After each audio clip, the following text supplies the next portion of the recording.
Allahabad high court ने उत्तर प्रदेश के मदरसा act को इलीगल डिक्लेयर कर दिया था। बाद में इलाहाबाद हाई कोर्ट के फैसले के खिलाफ सुप्रीम कोर्ट में अपील फाइल हुई और आज माननीय सुप्रीम कोर्ट ने इलाहाबाद हाई कोर्ट के फैसले को सेट असाइड कर दिया है और जो मदरसा एक्ट को हाई कोर्ट ने ख़त्म किया था उसको दोबारा रिस्टोर कर दिया है। सुप्रीम कोर्ट ने यह भी कहा है कि मदरसा एक्ट केवल बच्चों तक लागू होगा, हायर एजुकेशन पे लागू नहीं होगा। हायर एजुकेशन पे जो यूजीसी की गाइडलाइन है और जो एक्ट है वो लागू होगा। लेकिन आज सबसे बड़ा सवाल जो पहले भी खड़ा हुआ था आज भी खड़ा हुआ है कि जो मदरसा चलता है ये माइनॉरिटी के अंतर्गत चलता है। आर्टिकल 29 आर्टिकल 30 में माइनॉरिटी लिखा हुआ है। आर्टिकल 29 में लिखा हुआ है कि जो माइनॉरिटी है उसको अपना रीतियों को, परंपराओं को, कस्टम को, इसको प्रोटेक्ट करने का अधिकार है।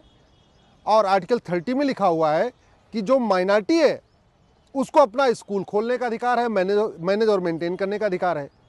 लेकिन पूरे संविधान में कहीं ये नहीं लिखा है कि माइनॉरिटी होगा कौन। भारत के किसी भी कानून में नहीं लिखा हुआ है माइनॉरिटी होगा कौन। माइनॉरिटी कमीशन एक्ट बना हुआ है लेकिन उसमें भी नहीं लिखा है माइनॉरिटी कौन है। माइनॉरिटी एजुकेशन एक्ट है उसमें भी नहीं लिखा हुआ है माइनॉरिटी कौन है। मदरसा एक्ट बना हुआ है उसमें भी नहीं लिखा हुआ है माइनॉरिटी कौन है। माइनॉरिटी राष्ट्रीय स्तर पे देखा जाएगा कि राज्य के स्तर पे देखा जाएगा कि जिले के स्तर पे देखा जाएगा, आज तक ये भी डिसाइड नहीं हुआ है। माइनॉरिटी 1% वाला कहलाएगा या 0.5% वाला कहलाएगा, ये भी डिसाइड नहीं हुआ है। और बिना माइनॉरिटी को डिफाइन किए, बिना माइनॉरिटी को आइडेंटिफाई करने की गाइडलाइन बनाए माइनॉरिटी कमीशन भी चल रहा है, माइनॉरिटी अफेयर मिनिस्ट्री भी चल रही है, मदरसा भी चल रहा है, जामिया को भी माइनॉरिटी यूनिवर्सिटी घोषित कर दिया, अलीगढ़ को भी माइनॉरिटी यूनिवर्सिटी घोषित कर दिया। माइनॉरिटीज़ के नाम पे 300 योजनाएं चल रही हैं। केंद्र सरकार की अलग योजनाएं चल रही हैं, राज्य सरकार की अलग योजनाएं चल रही हैं। माइनॉरिटी का अपना वक्फ बोर्ड भी चल रहा है, माइनॉरिटी का अपना वक्फ ट्रिब्यूनल भी चल रहा है। अब माइनॉरिटी कौन है आज तक डिसाइड नहीं हुआ। इसीलिए मैंने सुप्रीम कोर्ट में PIL फाइल करके मांग किया है कि सबसे पहले आप माइनॉरिटी को डिफाइन करिए।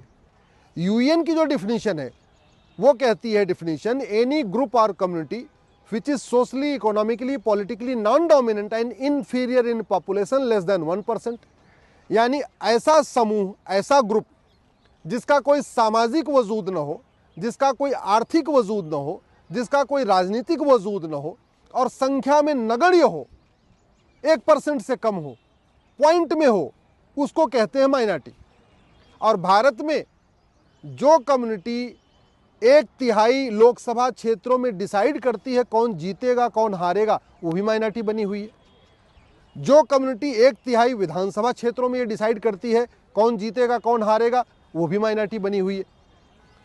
खुद भले नहीं जीत पा रहे लेकिन भविष्य सांसद का भविष्य तय करते हैं कि कौन जीतेगा कौन हारेगा, जिसको मिल वोट दे देते हैं वो सांसद बन जाता है।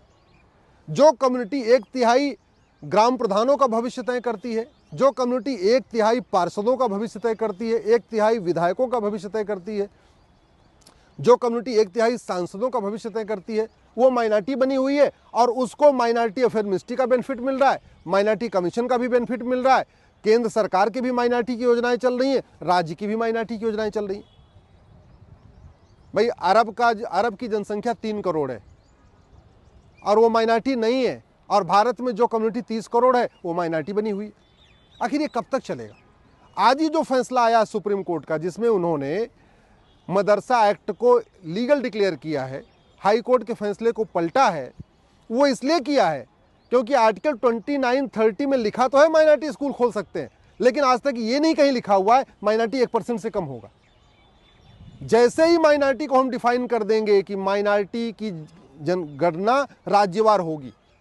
राज्यवार में इसलिए कह रहा हूँ क्योंकि जो लिंग्विस्टिक माइनॉरिटी है, जो भाषाई अल्पसंख्यक है, उसको भी हम राज्यवार ही कैलकुलेट करते हैं। तो पहली बात तो पैरामीटर लिंग्विस्टिक माइनॉरिटी और रिलीजियस माइनॉरिटी का एक होगा। अगर आप लिंग्विस्टिक माइनॉरिटी को राज्यवार आप आइडेंटिफाई करते हैं तो रिलीजियस माइनॉरिटी को भी आपको राज्यवार आइडेंटिफाई करना पड़ेगा। ऐसा नहीं हो सकता है कि लिंग्विस्टिक माइनॉरिटी तो आप राज्यवार आइडेंटिफाई करेंगे और रिलीजियस माइनॉरिटी को नेशनल लेवल पे करेंगे, ये नहीं हो सकता। चाहे वो भाषाई अल्पसंख्यक हो या मजहबी अल्पसंख्यक हो, आपको पैरामीटर एक ही रखना पड़ेगा। दूसरा, क्या पूरी दुनिया में जितने भी भाषा बोलने वाले हैं, 6500 भाषाएं दुनिया में बोली जाती हैं, और उसमें से लगभग 1000 भाषा बोलने वाले भारत में रहते हैं। क्या उनको हम लिंग्विस्टिक माइनॉरिटी का दर्जा दे सकते हैं क्या?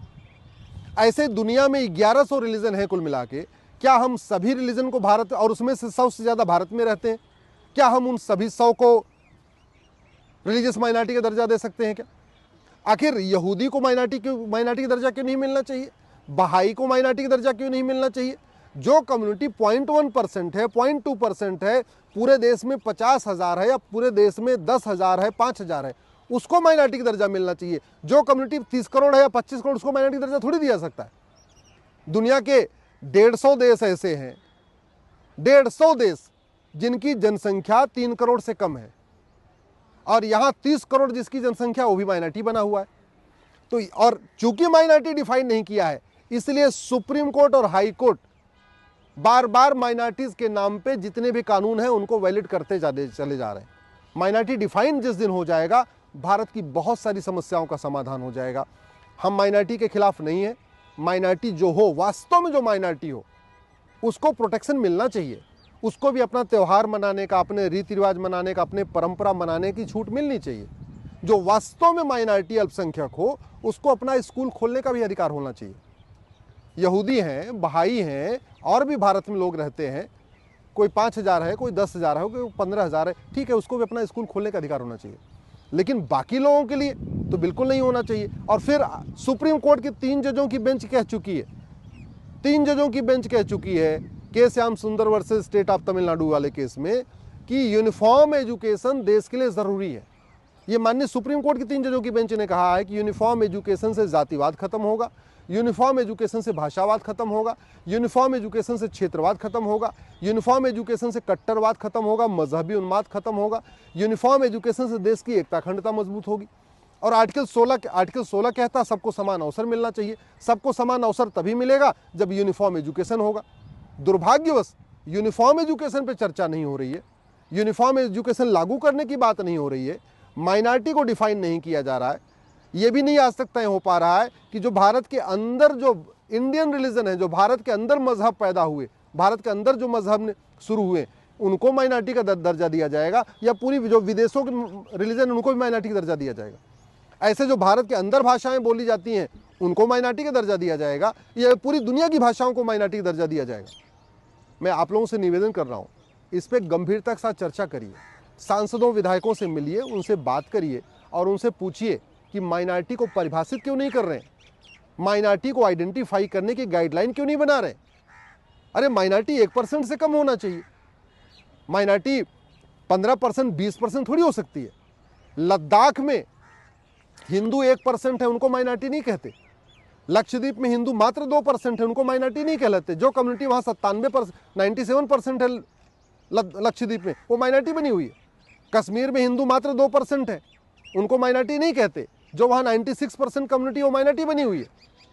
ऐसे नागालैंड है, मिजोरम है, मेघालय है, मणिपुर है, अरुणाचल है। जो कम्युनिटी 60%, 70%, 80%, 90% हो गई, वो भी माइनॉरिटी कहला रही। और वहीं दूसरी तरफ हिंदू जो 9 राज्यों में खत्म हो चुके हैं, उनको आज तक माइनॉरिटी का दर्जा नहीं मिला। हिंदू जो 800 जिलों में से 200 जिलों में खत्म हो गए, उनको आज तक माइनॉरिटी का दर्जा नहीं मिला। हिंदू 6000 तहसीलों में से 1500 तहसीलों में खत्म हो गए, उनको माइनॉरिटी का दर्जा नहीं मिला। भारत के बॉर्डर पे जो 6000 तहसीलें, उसमें से 1500 तहसीलों में हिंदू खत्म हो गए, आज तक माइनॉरिटी का दर्जा नहीं मिला। ये माइनॉरिटी मेजॉरिटी का खेल खत्म होना चाहिए। सबसे बढ़िया तरीका है इस माइनॉरिटी मेजॉरिटी के कॉन्सेप्ट को खत्म कर दे। भारत में संविधान है, सबको समान अधिकार है, एक देश एक विधान, न कोई भेदभाव, न जाति भाषा क्षेत्र के आधार पर कोई भेदभाव नहीं।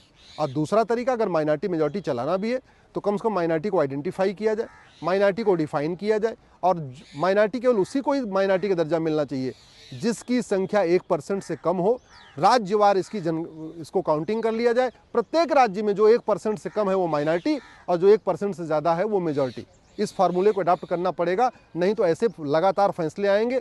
हाई कोर्ट के अलग फैसले आएंगे, सुप्रीम कोर्ट के अलग फैसले आएंगे, और दुनिया भर के पैसा भी पब्लिक मनी भी खर्चा होता रहेगा, और माइनॉरिटी कौन है इसको डिफाइन किए बिना वो पैसा वेस्ट होता रहेगा।